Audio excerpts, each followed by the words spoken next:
وبه نستعين والصلاة والسلام على النبي الأمين محمد وآله وصحبه أجمعين أما بعد۔ نیکی کا ایک فائدہ یہ بھی ہے کہ اللہ تعالی کاموں میں آسانی پیدا کرتا ہے۔ قرآن مجید میں اللہ کا ارشاد ہے سَيَجْعَلُ اللَّهُ بَعْدَ عُسْرٍ يُسْرًا، سورہ طلاق میں اللہ فرما رہا ہے کہ اللہ تعالی عن قریب مشکل کے بعد آسانی پیدا کرے گا۔ اور یہاں تو یہ ہے کہ اللہ مشکل کے بعد آسانی پیدا کرے گا، لیکن سورہ الم نشرح میں ہے فَإِنَّ مَعَ الْعُسْرِ يُسْرًا إِنَّ مَعَ الْعُسْرِ يُسْرًا، کہ یاد رکھو مشکل کے ساتھ آسانی ہے، پھر یاد رکھو مشکل کے ساتھ آسانی ہے۔ دو مرتبہ ایک ہی بات کو دہرایا گیا ہے کہ یاد رکھو مشکل کے ساتھ آسانی ہے، مشکل کے بعد نہیں، مشکل کے ساتھ۔ اس میں اشارہ ہے کہ اگر کوئی مشکل آ رہی ہے اسی کے ساتھ آسانی بھی لگی ہوئی چلی آ رہی ہے۔ اگر انسان اللہ سے مانگے گا، اس کے آگے ہاتھ پھیلائے گا، اس سے التجا کرے گا، آسانی نصیب ہوگی، اس لیے کہ اللہ جب چاہتا ہے مشکل کو آسان کر دیتا ہے۔ حدیث پاک میں حضرت نبی کریم صلی اللہ علیہ وسلم کی دعا آئی ہے، حضور فرماتے تھے اللہم لا سہل الا ما جعلتہ سہلا، اے اللہ کوئی چیز آسان نہیں ہے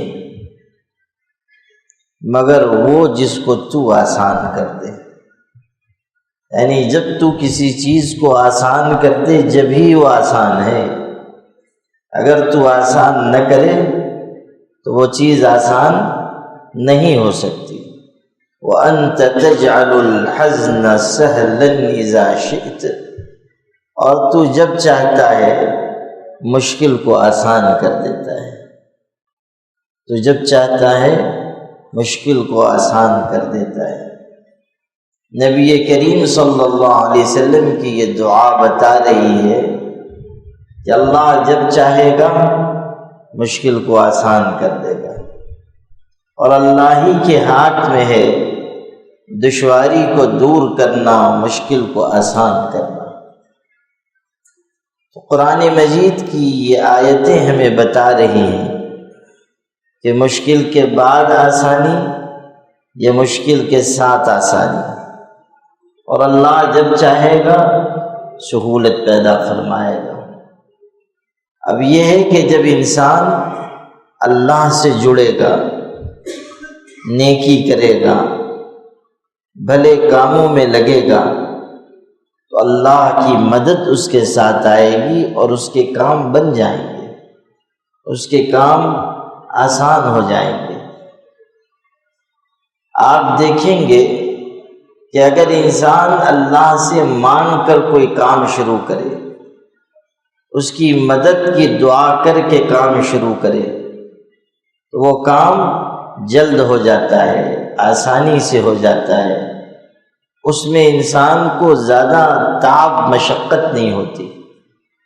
اور اگر اپنے حساب سے کوئی کام کر رہا ہے، اللہ سے غافل ہے یا نافرمانی اور گناہ میں لگا ہوا ہے، کام مشکل ہو جائے گا۔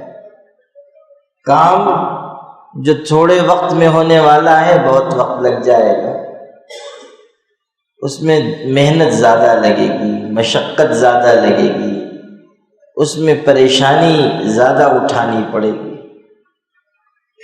اس لیے اس حقیقت کو سمجھیں کہ نیکی اور بھلائی کی وجہ سے، اچھے کام کی وجہ سے کاموں میں آسانی پیدا ہوگی، سہولت پیدا ہوگی۔ دوسرے مشکل میں بھی ہیں، اللہ آپ کے لیے آسانی کی راہ نکال دے گا۔ حدیث پاک میں ہے، ایک آدمی کہیں سے جا رہا تھا، یہ کسی عالم کا سنایا ہوا قصہ نہیں، حدیث میں ہے۔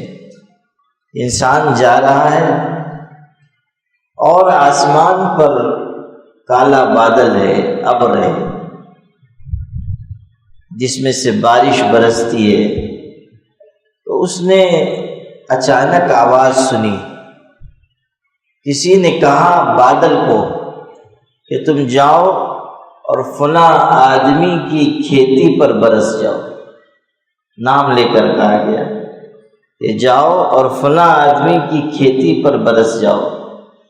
تو اس کو حیرت ہوئی کہ اس بادل کو حکم ہو رہا ہے کہ فلاں جگہ جاؤ اور فلاں آدمی کی کھیتی پر برسنا، یہ حکم ہو رہا ہے۔ اچھا، جیسے ہی آواز سنائی دی وہ بادل چل پڑا، وہ ابر چل پڑا، تو یہ آدمی بھی اس کے ساتھ ساتھ چلا۔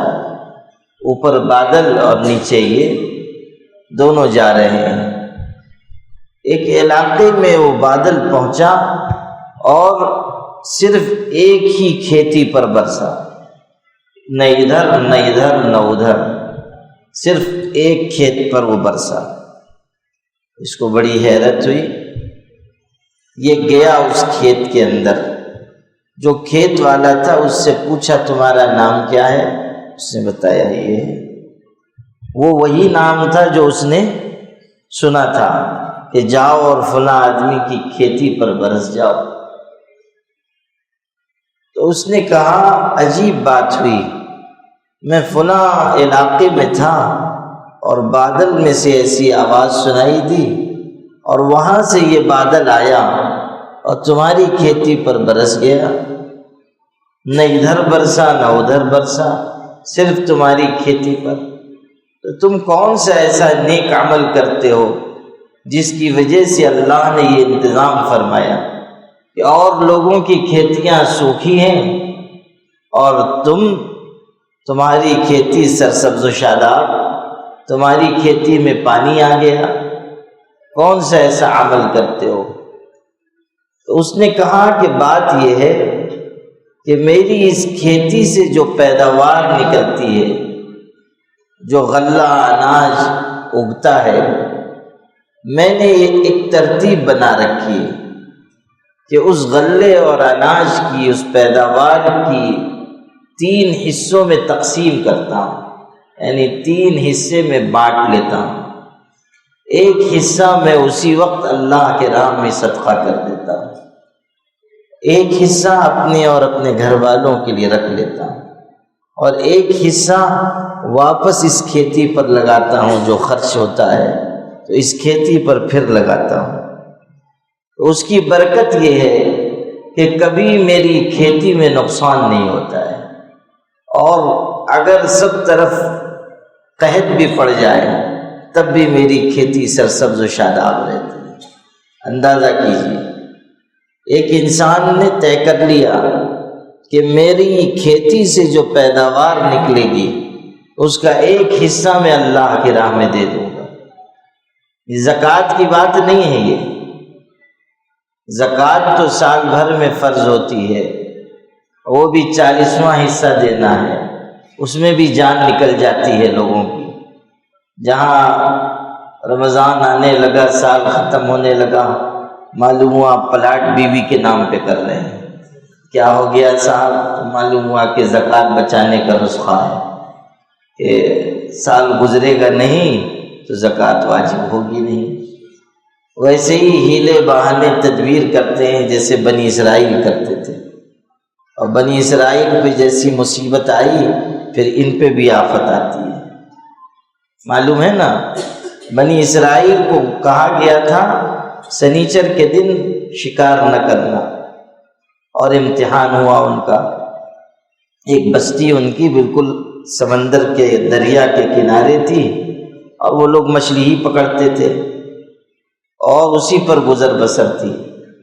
تو سنیچر کو شکار منع ہو گیا۔ اب منع ہو گیا تو امتحان بھی دیا جاتا ہے اللہ کی طرف سے۔ ہوتا یہ تھا کہ جب سنیچر کا دن آیا تو مچھلیاں خوب اچھل کود کر رہی ہیں، اور موٹی تازی مچھلیاں دیکھ دیکھ کے ان کی رال ٹپک رہی ہے، اور مچھلیاں پانی کے اوپر۔ لیکن جب سنیچر چلا گیا تو مچھلیاں بھی غائب ہو گئیں، اور یہ بیچارے تشویش میں کہ وہ سب مچھلیاں پتہ نہیں کہاں پکنک منانے چلی گئی، وہ ملتی ہی نہیں تھی، اور سنیچر کو خود بخود اوپر نظر آ رہی ہے۔ تو کچھ دن تو انہوں نے صبر کیا، لیکن پھر ظاہر ہے کہ انسانی تھے اور وہ بھی بنی اسرائیلی تھے، تو انہوں نے سوچا کچھ تدبیر نکالیں۔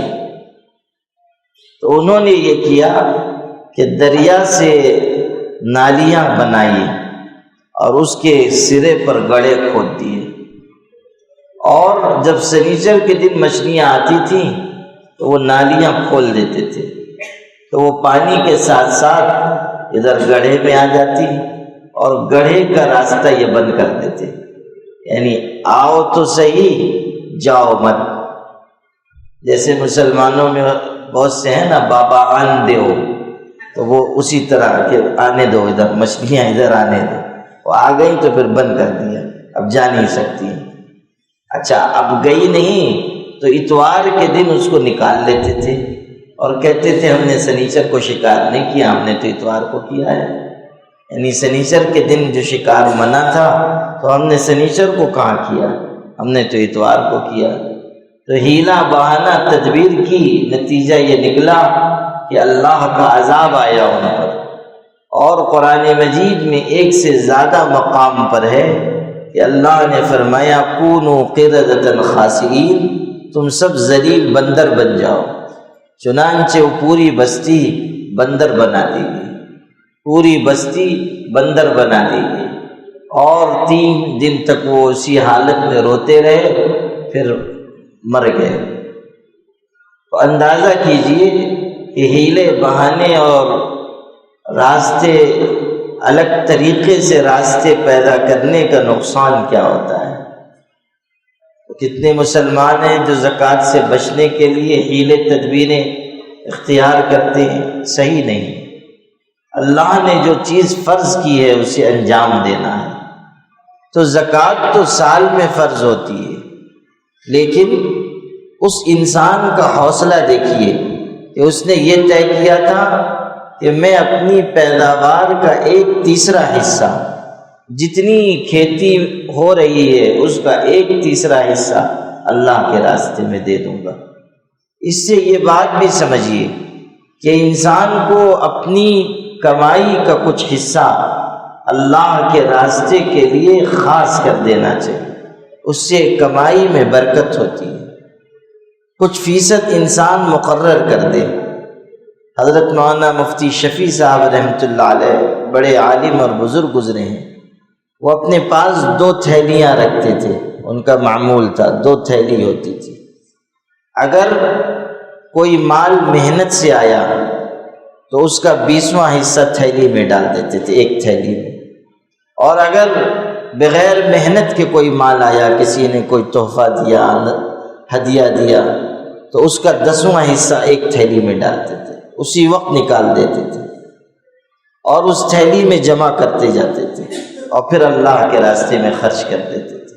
ایک معمول بنا لیا کہ جو آئے گا اس کا 10واں حصہ اللہ کے راستے میں، جو آئے گا اس کا 20واں حصہ اللہ کے راستے میں۔ اس سے انسان کی کمائی میں برکت ہوتی ہے۔ تو میرے بھائی، آپ کو میں یہ سنا رہا تھا کہ حدیث شریف میں یہ واقع آیا ہے کہ ایک انسان کی کھیتی کو سیراب کرنے کے لیے بادل کو حکم ہوا۔ یہ وہی آسانی ہے جو میں عرض کر رہا ہوں کہ جب انسان نے نیکی کی، صدقہ کیا، بھلائی کے راستے پر چلا، تو اللہ نے بھی آسانی پیدا کی کہ کسی کی کھیتی میں بارش ہو یا نہ ہو، اس کی کھیتی میں ہوگی۔ اور صرف یہ نہیں کہ دنیا کے کاموں میں آسانی ہوگی، جو نیکی کرنے والے ہیں، بھلائی کرنے والے ہیں، صحیح راستے پر چلنے والے ہیں، جب اللہ کی بارگاہ میں جائیں گے تو قبر میں آسانی، حشر میں آسانی، حساب کتاب میں آسانی۔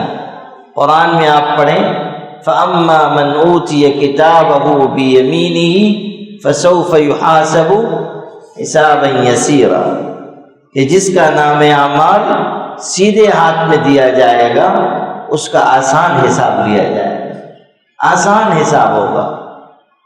ایک روایت میں حضور نے فرمایا من نوقش فی الحساب عذب، آپ نے فرمایا، دھیان سے سنو تو سمجھ میں آئے گی بات، آپ نے فرمایا جس کا حساب باریکی سے لیا گیا اس کو عذاب ہوگا، اگر باریکی سے حساب ہوا عذاب ہوگا۔ حضرت عائشہ نے یہ بات سنی تو وہ بہت ذہین خاتون تھیں، بہت علم والی خاتون تھیں۔ انہوں نے کہا اللہ کے رسول صلی اللہ علیہ وسلم، آپ تو کہہ رہے ہیں کہ اگر حساب ہوا تو عذاب ہوگا، اور قرآن میں تو یہ ہے کہ جس کا نام اعمال داہنے ہاتھ میں آیا اس کا آسان حساب لیا جائے گا، یعنی اس کی نجات ہو جائے گی، یہی مطلب ہے نا۔ تو آپ تو کہہ رہے ہیں کہ حساب ہوا تو عذاب ہوگا، اور قرآن کہہ رہا ہے کہ آسان حساب ہوگا اور نجات ہو جائے گی، تو دونوں بات میں ٹکراؤ پیدا ہوا۔ آپ کہہ رہے ہیں کہ اگر حساب ہوا عذاب ہوگا، اور قرآن کہہ رہا ہے کہ حساب لیا جائے گا اور آسان حساب لیا جائے گا اور نجات ہو جائے گی۔ تو حضرت نبی کریم صلی اللہ علیہ وسلم نے ارشاد فرمایا عائشہ بات یہ ہے کہ اللہ تعالیٰ جس کو نجات دینا چاہے گا اس کے نام اعمال کو یوں ہی سرسری دیکھ لیا جائے گا، چلو آگے بڑھو، آگے بڑھ جاؤ، چھوڑ دیا جائے گا۔ ہاں جس کا حساب ذرا باریکی سے شروع ہوا اس کی مصیبت آئی بات سمجھ میں؟ یعنی جس کے لیے اللہ کی طرف سے نجات ہے اس کا یوں ہی سرسری حساب ہو جائے گا، چلو آگے بڑھتے چلے جاؤ، اور جس کا حساب باریکی سے شروع ہوا بس وہ پکڑا گیا۔ ظاہر ہے اللہ کے ہاں اگر حساب کی سختی ہونے لگی تو گناہ کا حساب دینا تو بہت دور کی بات ہے، ہم نعمت کا حساب نہیں دے پائیں گے۔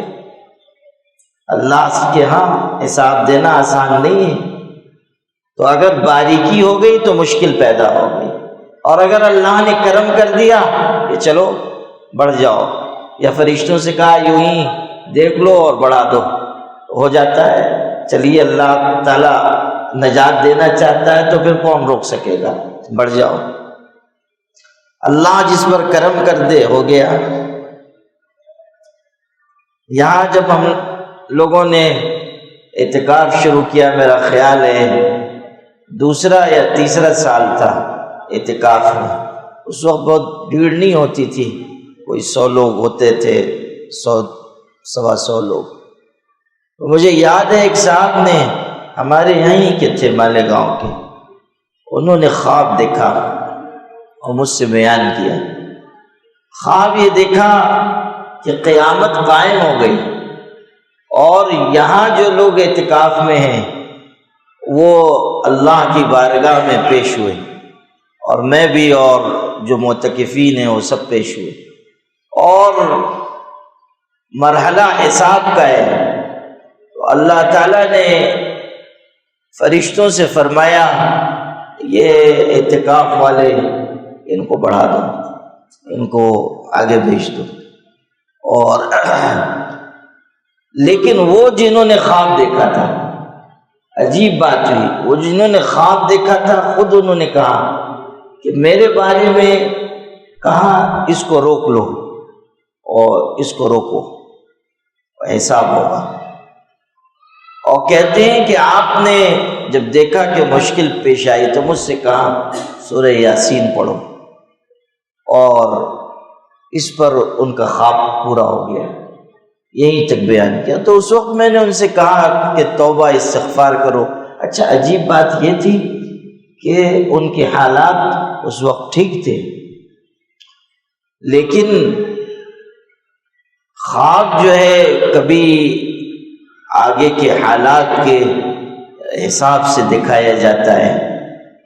بعد میں ان کے دینی حالات بہت خراب ہو گئے، اور وہ بات جو خواب میں نظر آئی تھی اب بھی ان کے دینی حالات بہت خراب ہیں۔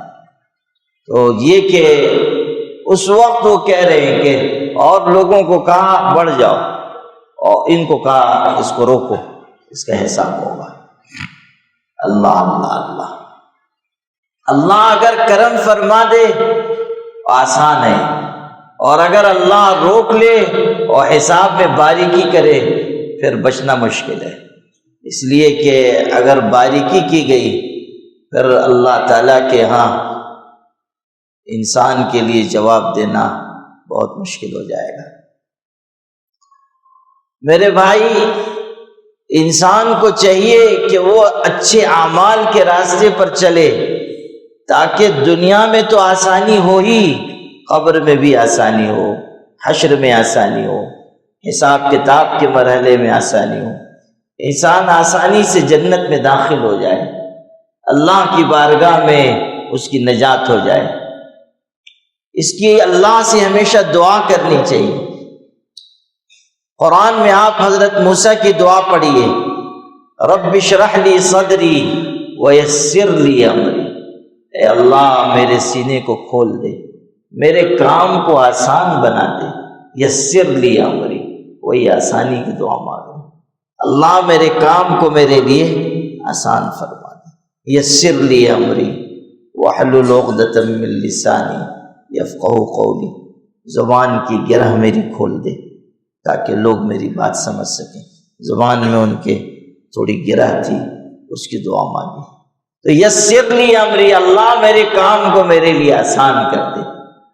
ایک دعا یہ ہے جو قرآن میں آئی ہے، اور ایک دعا وہ جو حضرت نبی کریم صلی اللہ علیہ وسلم کی زبان مبارک سے نکلی، اللہم لا سہل الا ما جعلتہ سہلا وانت تجعل الحزن سہلا اذا شئت۔ اس دعا کا بھی اہتمام کرنا چاہیے۔ اللہ ہم سب کو دنیا آخرت میں آسانی عطا فرمائے۔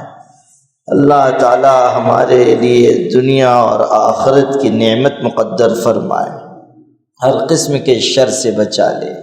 اللہ تعالی آخرت کی منزلوں کو آسان فرما دے، جنت میں جگہ عطا فرما دے۔ اللہ تعالی ہر قسم کے شر، آفت، بلا، حادثے، مصیبت سے بچا لے۔ اللہ تعالی قدم قدم پر مدد فرما دے، ہمیں ہمت عطا فرما دے، قوت عطا فرما دے، نعمت عطا فرما دے۔ اللہ تعالی ہمیں گہرا علم عطا فرما، اللہ تعالی نفع بخش علم عطا فرما۔ اللہ ہماری مغفرت فرما، ہمارے ماں باپ کی مغفرت فرما، ہمارے اہل و عیال کی مغفرت فرما۔ اللہ تعالی دین و دنیا کی سعادت عطا فرما، اللہ تعالی دین و دنیا کی سعادت عطا فرما۔ اللہ تعالی بہتر زندگی عطا فرما، اللہ تعالی اچھی موت عطا فرما، اللہ تعالی جنت میں داخلہ عنایت فرما۔ اللہ تعالی ہماری ہر مشکل کو آسان فرما۔ اللہ تعالی تو ہی مشکل کو آسان کرنے والا ہے، تو ہی نجات دینے والا ہے، تو ہی مدد کرنے والا ہے۔ اللہ تعالی بگڑی بنانے والی ذات تیری ہے۔ اللہ تعالیٰ تو ہماری مدد فرما، ہماری بگڑی بنا دے، ہماری قسمت سنوار دے، ہماری مشکلات سے ہمیں نجات دے دے۔ اللہ تعالیٰ ہمیں صحت و قوت عطا فرما، تندرستی اور توانائی عطا فرما۔ اللہ تعالیٰ ہمارے گھروں میں خوشحالی عطا فرما۔ اللہ تعالیٰ تو نے خود کہا ہے مجھ سے مانگو میں تمہیں عطا کروں گا۔ اللہ تعالیٰ رمضان میں روزے کی حالت میں تیری بارگاہ میں ہاتھ پھیلا کر حاضر ہیں۔ اللہ تعالیٰ تو ہمارے لیے نعمت، رحمت، نجات و مغفرت کا فیصلہ فرما۔ اللہ تعالیٰ آسانی عطا فرما، اللہ تعالیٰ عافیت عطا فرما، برکت عطا فرما، حفاظت عطا فرما۔ اللہ تعالیٰ اعمال خیر کی طرف رغبت عطا فرما۔ اللہ تعالیٰ ہمیں ذکر و تلاوت اور دعا و مناجات کا موقع عطا فرما۔ اللہ تعالیٰ ہمیں عزت عطا فرما، اللہ تعالیٰ ہمیں سہولت عطا فرما۔ اللہ تعالیٰ دونوں جہانوں میں ہمیں کامیابی عطا فرما۔ اللہ تعالیٰ جب تک زندگی ہے ایمان پر قائم فرما، اور اللہ تعالیٰ جب وقت خاتمہ آئے کامل ایمان پر ہمیں موت عطا فرما۔ اللہ تعالیٰ بری موت سے بچا لے، اللہ تعالیٰ برے خاتمے سے بچا لے، اللہ تعالیٰ برے خاتمے سے بچا لے۔ اللہ تعالیٰ ہمیں آخرت کی منزلوں اور مرحلوں میں آسانی نصیب فرما دے، قبر کی زندگی کو آسان فرما دے۔ ہماری دعاؤں کو اپنے کرم سے حضرت نبی کریم صلی اللہ علیہ وسلم کی برکتوں سے قبول فرما لے۔ سبحان ربک رب العزت عما یصفون وسلام علی المرسلین والحمد